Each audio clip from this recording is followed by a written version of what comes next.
Hello Leo, Sun, Moon, Rising, and Venus signs. Kamusta kayo? Sana po nasa mabuti kayong kalagayan. Welcome back po sa Star Tarot. Kung bago kayo rito, welcome din kayo. Thank you sa inyong support. I truly appreciate it. God bless you all, Leo. Po naman mensahe po ninyo ay Four of Swords. Ayan. So, Leo, kailangan ninyo magpahinga. You are tired. Okay? You are physically, mentally, and emotionally exhausted na siguro sa ngayon. Burnout na kayo. Energy drain na kayo. Kaya it is a must, no, for you to take a rest. It is a must for you to rest. Okay?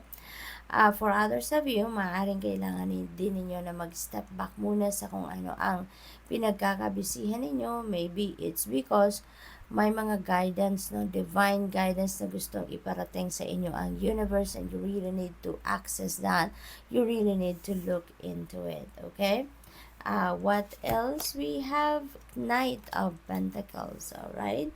So, dito naman sa Knight of Pentacles, sigurista kayo. Magiging sigurista na kayo. Before you make a move or before you make a decision, sa puntong ito, you are going to be very cautious. You're going to be very extra careful sa kung ano ang inyong kailangang gawin at this time, Leo. At maaari din na maaari din na meron kayong mga opportunities, financial opportunities, investments, no, na paparating sa ngayon, at yun ang maaaring ninyo sa ngayon. Yun ang maaaring gagawin ninyong pag-iisipan at pagpipilian ninyo. Maybe you're really going to make a move, no, sa kahit anumang bagay sa buhay ninyo ngayon na mabagal lang kayo. Gradual lang, or unti-unti lang, or very slowly, no? You're very, very wise kayo. Magpapaka-wise kayo sa ngayon. Ace of Wands, merong opportunity nga na pabarating. So, maybe, hindi lang ito isa. It could be more than one opportunity ito. Kaya siguro, kailangan ninyong pag-isipan mabuti ito. Kasi maaaring nalilito kayo, no? Sa Ace of Wands, Leo, maaaring meron ditong kaganapan na siguro yung opportunity na to related to finances, siguro related to job, related to career, yung ganon. And this could be related also to your creativity. Maaaring ito na yung pagkakataon na masimulan na ninyong i-embrace ng inyong creativity. Okay? Yung mga talents and gifts ninyo. We have Six of Wands. Ayan. So, Six of Wands resonates with victory. No? This resonates with victory and success. Maaring ang iba sa inyo dito, Leo, is pagtatagumpayan na ninyo kung ano man ang mga pinagsisikapan ninyo ngayon. Maaring related yan sa trabaho or sa career ninyo. So, finally, you will be recognized. No? There is recognition and reward na matatanggap kayo dito sa bilang kapalit, premyo, no, ng kasipagan ninyo, dedication, commitment na binuhos ninyo sa trabaho. We have Three of Swords. Ayan. So, maaaring meron kayong heartache or heartbreak dito na naranasan. Maybe you were frustrated about something or about someone. Maybe related din ito sa relationship. Pero tapos na to, no, Leo?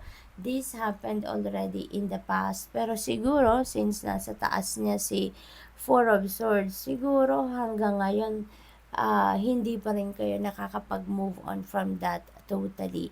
At paminsan siguro nararamdaman pa rin ninyo ang sama na loob, ang sakit ng inyong kalooban.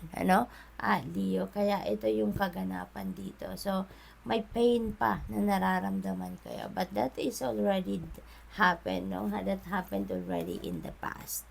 Two of Cups. Ayan. So, this is really good. Maaring ito yung makakatulong sa inyo para makapag-move on na kayo totally. Because this is partnership. No? This is partnership in business, in friendship, love and romantic partnership, or baka partnership ito in a project. So, maaaring meron kayong gagawing proyekto, endeavor, enterprise na meron kayong kasama, meron kayong makakasosyo, yung ganon. Maganda dito sa partnership na to, you will be in sync with this person. You will be on the same page, you will be sharing the same goal, kaya mas mabilis kung ano man ang gagawin ninyo dito, mas mabilis ninyo itong matatapos, mabilis ninyong ma-achieve kasi you will be supporting each other. We have Knight of Cups. Ayan. So, most likely, sa tatlong ito, baka meron na ditong mabuong bagong love connection. So, siguro, you'll be able now to step into healing process. At may opportunity agad na merong dadating na magpapakilig sa inyo, magpapakita ng pagmamahal, pag-aasikaso sa inyo, at kaya maaari din na i-entertainin ninyo yan. No? Sa Knight of Cups kasi maaaring manliligaw ito na dadating, Leo. Maaaring ito ay manliligaw at this could be someone a very romantic, very conventional and traditional na paraan ng kanyang panliligaw, at maaaring someone is going to ask you out on a date then, no? Yung ganon.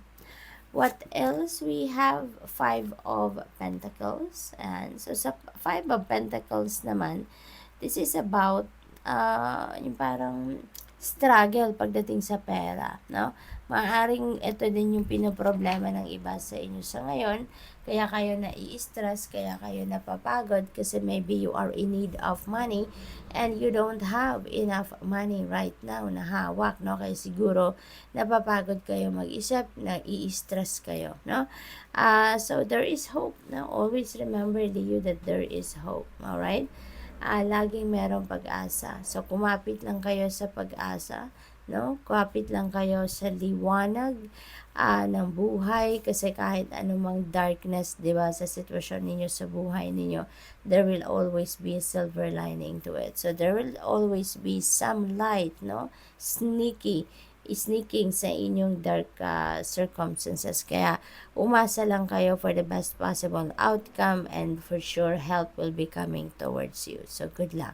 Thank you for watching. Love and light. Namaste.